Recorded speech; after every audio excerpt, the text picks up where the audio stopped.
UP के एक गांव में 25 साल बाद नागिन ने लिया बदला। दोस्तों, आप बड़े बुजुर्गों से सुना होगा कि कभी भी नाग नागिन के जोड़े को नहीं मारना चाहिए, क्योंकि इसका अंजाम बहुत ही बुरा होता है।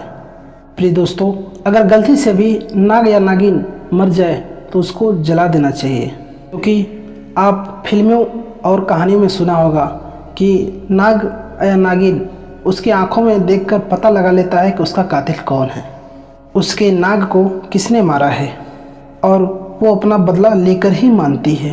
दोस्तों, ऐसा ही एक घटना हुआ उत्तर प्रदेश के उस गांव में, जहां पर नागिन ने अपने नाग का ऐसा बदला लिया, लोग हैरान रह गए। दोस्तों, यह घटना यूपी के रहने वाले रितेश जी के साथ हुई। दोस्तों, रितेश अपने कुछ मित्रों के साथ पढ़ करके घर वापस लौटकर जा रहा था। तभी अचानक से एक नाग उसके रास्ते में आकर बैठ गया और फन फैलाकर हुंकार मारने लगा।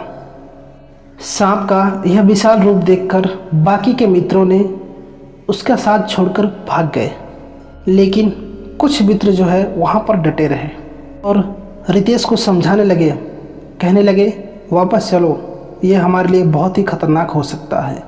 लेकिन रितेश को ऐसा करना कायरता लगने लगा। उसे लगा कि अगर हम पीछे हट जाते हैं ये हमारी कायरता होगी।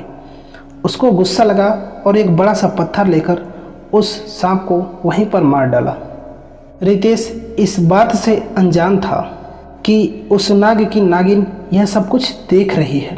दोस्तों, इसके पश्चात रितेश उस मरे हुए नाग को उठाकर झाड़ियों में फेंक देता है और फिर अपने मित्रों के साथ अपने घर चला जाता है। दोस्तों, जब वो नागिन अपने नाग के पास गई, उसकी आंखों में अपने नाग के कातिलों को उसने पहचान लिया और वह गुस्से से लाल पीली हो गई और अपने सर को ज़मीन पर पटक पटक कर रोने लगी। फिर उसने अपने नाग के शरीर को एक जगह पर उठा के रख दिया और उसने सोचा कि मैं अपने नाग के कातिलों का बदला ज़रूर लूँगी। फिर अपने नाग का बदला लेने के लिए रितेश को ढूंढना शुरू कर दिया। रितेश के पीछे पीछे उसके घर के पास चली गई।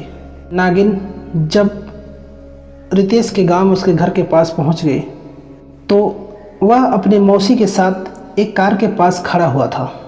जब तक वह कार में पहुंचती तब तक वह कार में बैठकर अपनी मौसी के साथ मुंबई पढ़ने चला गया। दोस्तों, रितेश पढ़ लिख कर डॉक्टर बन गया। वह जानवरों का डॉक्टर बना, साथ में सांपों का भी विशेषज्ञ बन गया।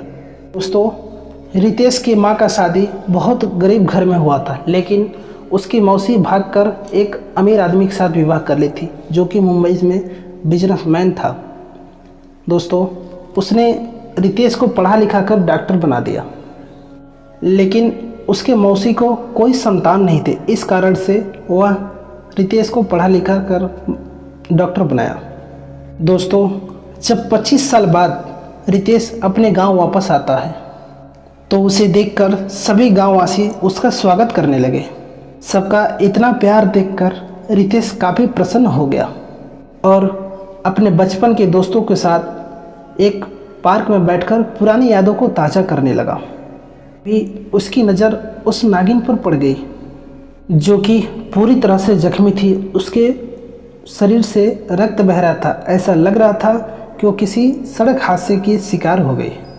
जैसे ही रितेश ने उस नागिन को देखा तो उसको रहा नहीं गया। वह अपने घर गया और वहाँ से उसको पकड़ने का औजार लेकर आया और उसको बेहोशी का इंजेक्शन लगाकर उसका इलाज करने लगा। लगातार 3 दिन तक उसका इलाज करने के बाद वह अच्छी तरह से ठीक हो जाती है। लेकिन उस नागिन की आंखों में रितेश की फ़ोटो तो छपी हुई थी, तो उसने तुरंत ही रितेश को पहचान लिया। दोस्तों, जैसे ही रितेश ने उस नागिन को उठाकर बाहर छोड़ा, उस नागिन ने तुरंत ही रितेश के पैर पर डस लिया। रितेश को डसते ही नागिन वहाँ से तुरंत ही चली गई और कुछ देर बाद ही रितेश की वहीं पर मौत हो गई। इस कहानी ने साबित कर दिया कि चाहे कितना हो दिन हो जाए, नागिन अपने नाग का बदला ज़रूर लेती है, चाहे उसे अपना बदला लेने के लिए कितने भी जन्म ना लेना पड़े। दोस्तों, आपकी इस घटना के बारे में क्या राय है? हमें कमेंट बॉक्स में अपनी राय ज़रूर दें और आप भगवान भोलेनाथ के सच्चे भक्त हैं तो कमेंट में हर हर महादेव जरूर लिखें। दोस्तों, आपसे एक ज़रूरी बात कहना चाहेंगे, कभी भी कोई भी सांप हो, नाग हो या नागिन हो, किसी को नुकसान नहीं पहुंचाना चाहिए, क्योंकि ये भगवान भोलेनाथ के गहने हैं, इन्हें कभी नुकसान नहीं पहुंचाना चाहिए। मिलते हैं आपसे एक और नई कहानी के साथ, तब तक के लिए नमस्कार।